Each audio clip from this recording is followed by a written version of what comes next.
Hello and welcome to another video. Today we're going to be talking about temperature regulation in ectotherms. So ectotherms are basically organisms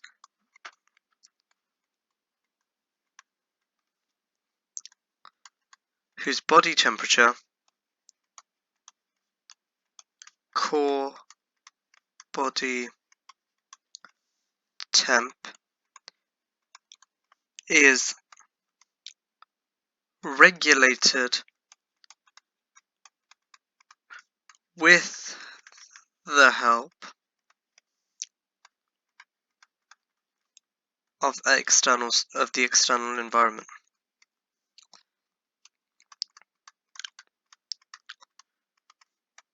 More colloquially referred to as cold-blooded, but that's not really strictly true because there's no such thing as cold blood. Examples include reptiles, some amphibians,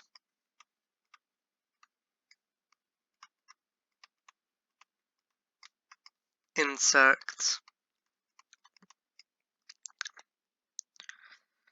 They exchange heat with the surroundings.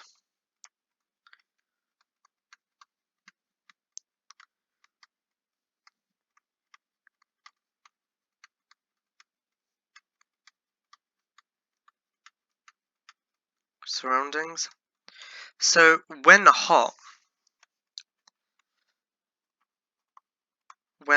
they want to try and lose heat. So what they can do is they can sort of go underground or get away or go into cold areas, minimize sun exposure, or curl up to decrease the surface area exposed to sun. So they've got loads of behavioral mechanisms. So let's just do mechanisms.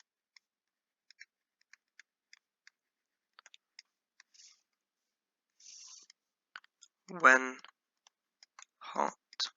You just need to remember 2 or 3 of these. When cold, they bask. So increase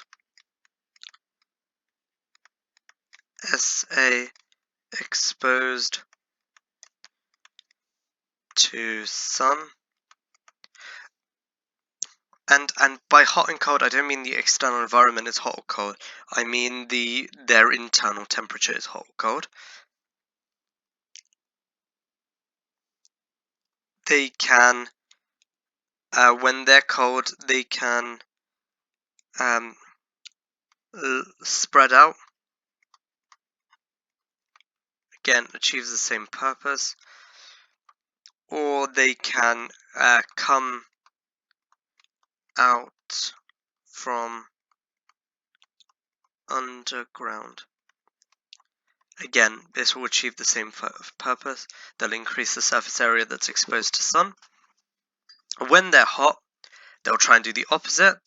So they'll curl up. They will they'll hide away. Again, this is to decrease SA exposed. So they do this by going underground.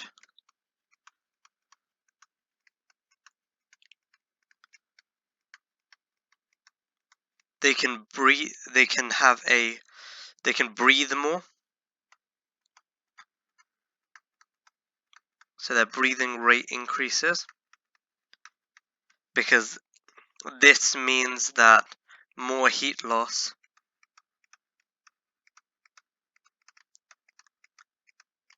via water evaporation.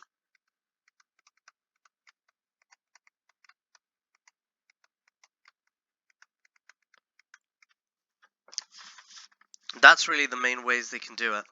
There's some advantages and disadvantages of being an ectotherm, so we'll talk about that quickly.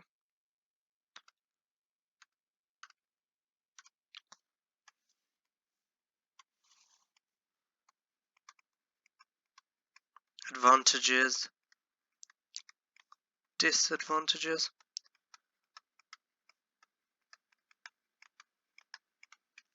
So an advantage is that less energy needed for sort of thermoregulation.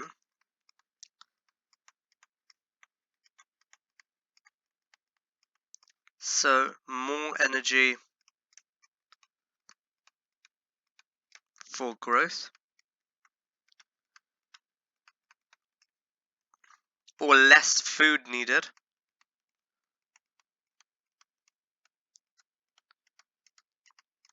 Enzymes can usually work at a wider range of temperatures.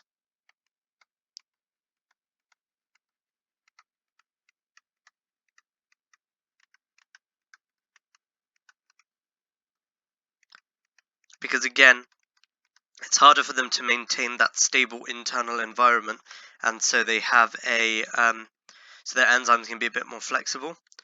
Lower metabolism, because again, less energy needed for thermoregulation, so they don't need to burn as much.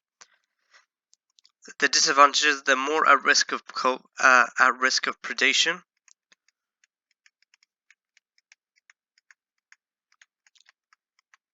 In colder environments.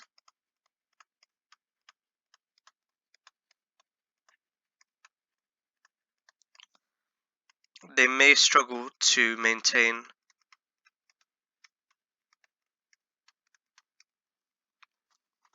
regulate water